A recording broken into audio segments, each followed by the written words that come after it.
विद्यार्थियों, हमने पिछले वीडियो में समन्वय का अर्थ, मीनिंग, डेफिनेशन, परिभाषाएं, इसके बाद में समन्वय की विशेषताएं, फीचर्स के बारे में अध्ययन किया था।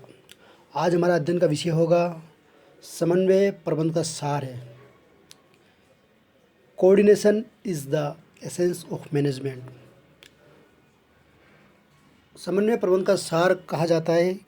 क्यों कहा जाता है, इसका क्या कारण है, क्या रीज़न है, उसका हम कारण के ऊपर हम चर्चा करेंगे और ये समझने की कोशिश करेंगे कि क्यों समन्वय प्रबंध का सार है।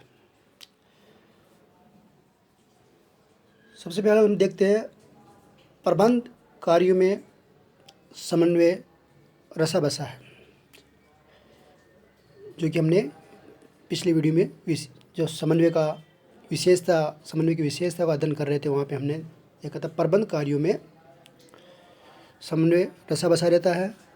इसके अलावा समन्वय सभी प्रबंधीय कार्यों का सार भी है। समन्वय कोऑर्डिनेशन के सभी कार्यों में कार्यात्मक एकता उत्पन्न करता है। इसके अलावा समन्वय संस्था के सभी संसाधनों को गतिशीलता या सृजनात्मक एवं प्रभाव उत्पादक बना देता है। समन्वय के अभाव में नियोजन, निर्देशन एवं नियंत्रण, इसके अलावा अभिप्रेरणा और नेतृत्व आदि व्यर्थ तथा निष्क्रिय रहते हैं। ठीक है, इम्पोर्टेंट है। समन्वय के अभाव में यानी कि समन्वय के बिना, कोऑर्डिनेशन के बिना नियोजन, निर्देशन व नियंत्रण इत्यादि व्यर्थ व निष्क्रिय रहते हैं। समन्वय की आवश्यकता प्रबंध के प्रत्येक कार्य में होती है, यहाँ तक कि प्रबंध के सभी स्तरों पर आवश्यक होता है। अब प्रबंध में समन्वय क्यों आवश्यक है? क्योंकि इन कार्यों में जो प्रबंध के जो कार्य है को प्रभावी बनाने में समन्वय महत्वपूर्ण भूमिका का निर्वाह करता है। ठीक है, जो नियोजन, निर्देशक, नियंत्रण की जो कार्य, प्रबंध के जो कार्य है, उनके कार्यों को प्रभावी बनाने में समन्वय का महत्वपूर्ण भूमिका का निर्वाह करता है। कौन? समन्वय। तो इस प्रकार प्रबंध कार्यों में समन्वय पूर्णतः ओतप्रोत लेता है। अब हम जानने की कोशिश करेंगे कि समन्वय प्रबंध का सार नियोजन, संगठन, नियुक्ति, निर्देशन, नियंत्रण में किस प्रकार है, किस प्रकार इसका नियोजन, इन जो 5 जो कार्य है प्रबंध के, उसमें सहभागिता होती है। तो हम सबसे पहले हम देखते हैं हेनरी फ्योल है और उर्विक और लूथर जैसे प्रबंध शास्त्रियों ने समन्वय को प्रबंध का महत्वपूर्ण कार्य माना है। इसके अलावा कुंज तथा ओडोनेल ने भी समन्वय को प्रबंध का कार्य का सार एवं आत्मा माना है। इसके अलावा अनेक दूसरे राइटर जैसे टेरी का कहना है कि समन्वय को प्रबंध का कार्य मानना गलत है। उसके विचार में समन्वय तो नियोजन, संगठन, अभिप्रेरणा एवं नियंत्रण के माध्यम से ही किया जाता है। इसके अलावा 1-2 राइटर और जैसे न्यूमैन, वो कहते हैं कि समन्वय कोई पृथक कार्य नहीं है, बल्कि प्रबंध के सभी स्तरों का भाग है। तो इस प्रकार ये समन्वय प्रबंध का सार ही है। इसको एक एग्जाम्पल के द्वारा हम समझने की कोशिश करते हैं। समन्वय प्रबंध के कार्यों को एक सूत्र में पिरोने में महत्वपूर्ण भूमिका निभाता है। अब किस तरह निभाता है? जैसे यदि समन्वय प्रबंध के कार्यों की माला है, ये धागा है, ठीक है, समन्वय प्रबंध के कार्यों की माला या धागा है, जो प्रबंध के कार्य उस माला के फूल है। तो यहाँ पे समन्वय को क्या बताया गया है? माला या धागा है, माला की धागा है, ठीक है, धागा जो क्या काम आती है, जो फूलों को बांधने काम आती है। तो यहाँ पे प्रबंध के कार्य उस माला के फूल हैं, और फूलों की माला तभी बनती है जब उन्हें एक धागे में पिरोया जाता है। ठीक है, फूल कब रुकेंगे, कब टिक पाएंगे, जब वो माला रहेगी। तो यह धागे में जो फूल है, फूल धागे के अंदर ही रहेंगे, पिरोए जाएंगे, तभी वो टिके रहेंगे, अन्यथा वो बिखर जाएंगे, फूल बिखर जाएंगे। तो यहाँ पे धागा होना ज़रूरी है। तो यहाँ पे इस प्रकार प्रबंध के कार्यों से प्रबंध प्रक्रिया तभी बनती है जबकि प्रबंधकीय कार्यों के बीच समन्वय की धारा प्रभावित होती है। तो इस प्रकार एक हमने समझा कि समन्वय क्या है। एक माला फूलों या मोतियों की माला है, लेकिन वो तभी बनती है जब वह उन्हें धागे में पिरोया जाए। इस प्रकार प्रबंधकीय कार्य को प्रबंध प्रक्रिया तभी बनती है जब प्रबंधकीय कार्यों के बीच में समन्वय की धारा प्रभावित होती है। यहाँ पे हम ये कह सकते हैं कि प्रबंधकीय कार्य स्वतः फलने फूलने तभी लगेंगे जब ये एक चक्र चलता रहेगा और प्रभावी रहेगा। तो अब हम सारांश भी ये कह सकते हैं, प्रबंधकीय कार्य में समन्वय रसाबसा भी रहता है तथा प्रबंध सफल होता है। प्रबंध के प्रत्येक कार्य में समन्वय की सरिता जिस प्रकार बहती है उसी प्रकार से हम स्पष्ट कर सकते हैं। तो यहाँ पे अब किस प्रकार समन्वय प्रबंध का सार है, तो अलग अलग प्रकार से बताया गया है। यहाँ पे नियोजन में समन्वय किस तरह, ठीक है, और ये संगठन समन्वय। तो सबसे पहले हम देखते हैं नियोजन में समन्वय यानी कोऑर्डिनेशन थ्रू प्लानिंग। प्रत्येक प्रबंधक नियोजन कार्य से ही समन्वय प्रारंभ कर देता है।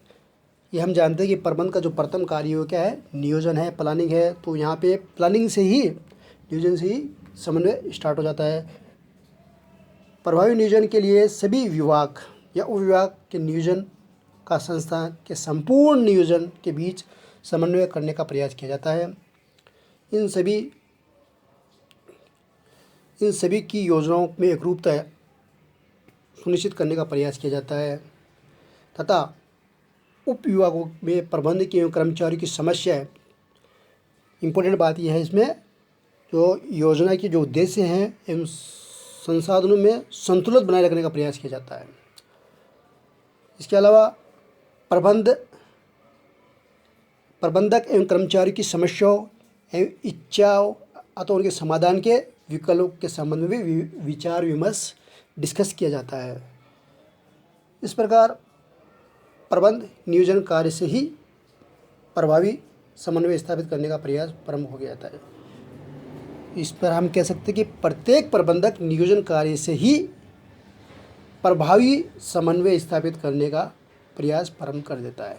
तो ये कहाँ से समन्वय कहाँ से स्टार्ट हो जाता है, नियोजन से ही शुरू हो जाता है। अब देखते हैं हम संगठन एवं समन्वय।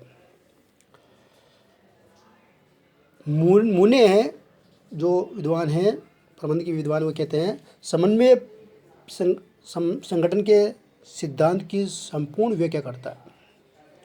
इसके अलावा बर्नार्ड वो कहते हैं किसी भी संगठन को जीवित रखने के लिए समन्वय एक महत्वपूर्ण घटक है। इसके अलावा उर्विक प्रबंध के जो विद्वान वो कहते हैं संगठन का उद्देश्य ही समन्वय करना है। तो इस प्रकार इन्होंने विभिन्न विद्वानों ने अपने हिसाब से संगठन और समन्वय में किस तरह तालमेल है उसके बारे में बताया है। प्रत्येक प्रबंधक को संगठन के करने एवं उसे संचालित करने में समन्वय करना ही पड़ता है।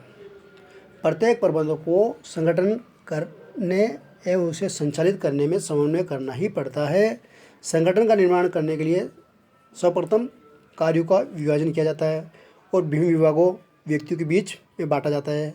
ठीक है, कार्य को क्या किया जाता है, विभाजित करके विभिन्न विभागों या व्यक्तियों के बीच में बांटा जाता है। इसके बाद में उनको अधिकार प्रदान किए जाते हैं। तो ये एक जो बातें वो हमने संगठन के अंदर जाना था, संगठन जो चैप्टर था उसके अंदर हमने अध्ययन किया था। इस प्रक्रिया में प्रबंध के सभी कार्य, विभागों, व्यक्तियों को एवं उनके अधिकारों के बीच समन्वय बनाए रखना पड़ता है। समुचित एवं प्रभावी समन्वय के द्वारा ही एक दूसरे विभाग, एक व्यक्ति के बीच हस्तक्षेप से टाला जा सकता है। इम्पोर्टेंट बात ये है इसमें कि जो संगठन के अंदर जो समुचित व प्रभावी संगठन के द्वारा ही एक दूसरे के विभाग एवं व्यक्ति के बीच हस्तक्षेप को टाला जा सकता है। ठीक है, जो आपस में कोई विरोधाभास है उसको टाला जा सकता है। इसी से कार्यों का दोहराव या रिपीट को रोका जा सकता है तथा कार्य को यथा समय संपन्न भी किया जा सकता है। तो इस प्रकार ये कोऑर्डिनेशन थ्रू ऑर्गेनाइजिंग, ठीक है, इसमें ये संगठन एवं समन्वय। अब हम देखते हैं नियुक्ति एवं समन्वय। सबसे पहले हमें ये देखना होगा नियुक्ति किसे कहते हैं। नियुक्ति में क्या होता है? नियुक्ति में नियुक्ति के अंदर बहुत सारी बातें आती हैं, जैसे कर्मचारियों की आवश्यकता एवं योग्यताओं का निर्धारण करना, उनकी भर्ती करना, उनका चयन करना, उनके प्रशिक्षण की व्यवस्था करना, उनके मूल्यांकन करना, पारिश्रम निर्धारित करना, कर्मचारियों की पदोन्नति, पदोन्नति, स्थानांतरण नीति आदि। इसके अलावा जैसे इंग्लिश में भी इसको हम देख सकते हैं। इसमें जैसे कौन कौन से काम आते हैं इसमें, जैसे recruitment, selection, training, placement, promotion, demotion, immunisation, motivation etcetera. ठीक है, तो यहाँ पे ये काम नियुक्ति के अंतर्गत आते हैं। अब यहाँ पे प्रबंधक को समन्वय तब भी करना पड़ता है जब वे कर्मचारियों की नियुक्ति संबंधी सभी कार्य संपन्न करते हैं। तो यहाँ पे जो कार्य हमने चर्चा की है वो सारे काम करने पड़ते हैं।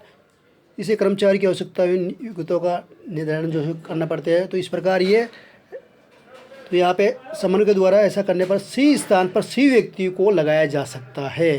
ठीक है, तो नियुक्ति का जो काम किया गया उसमें सबसे इम्पोर्टेंट बात है, ऐसा करने पर समन्वय के द्वारा सही स्थान पर सही व्यक्ति को लगाया जा सकेगा। इसी प्रकार सभी कर्मचारियों के कार्यों में समन्वय आसानी से किया जा सकेगा तथा समन्वय का सभी का सहयोग भी प्राप्त किया जाएगा। तो इस प्रकार फिर नेक्स्ट है निर्देशन एवं समन्वय, कोऑर्डिनेशन थ्रू डायरेक्टिंग। इसके अंतर्गत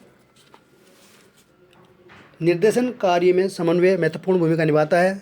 निर्देशन में क्या क्या शामिल है? अभिप्रेरणा, नेतृत्व, लीडरशिप, मोटिवेशन, संप्रेषण, कम्युनिकेशन आदि शामिल किया जाता है। कर्मचारी को अभिवृद्ध करने हेतु उनके शारीरिक, मानसिक व भावनात्मक आवश्यकताओं को संतुष्टि हेतु समन्वय करना पड़ता है। तो इस प्रकार नेतृत्व लोगों के व्यवहार को भी प्रभावित करता है, ये भी हम जानते हैं। प्रत्येक नेतृत्वकर्ता या प्रबंधक अपने अधीनस्थों के व्यवहार को प्रभावित करके इच्छित कार्य करवाने हेतु नेतृत्व को विभिन्न शैलियों में संतुलित व समन्वय स्थापित करता है।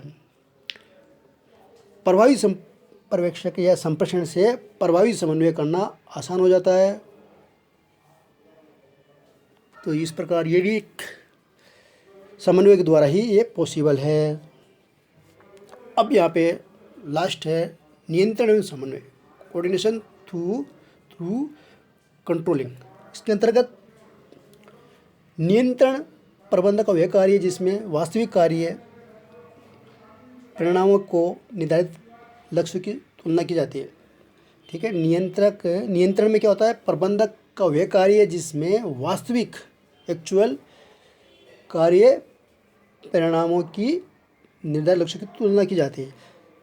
इसके बाद में इसमें अंतर किया जाता है और उसमें सुधारात्मक उपाय किए जाते हैं तथा वास्तविक परिणामों में निर्धारित लक्ष्यों में समन्वय स्थापित किया जाता है। इस प्रक्रिया में प्रबंधक को प्रत्येक विभाग यानी डिपार्टमेंट या उसके जो डिविजन्स है कर्मचारियों के कार्य में समन्वय भी बनाए रखना पड़ता है। तो इस प्रकार ये नियंत्रण में समन्वय का भी संबंध पाया जाता है। तो अब यहाँ पे एक एग्जाम्पल के द्वारा उसको और अच्छी तरह से हम समझ सकते हैं।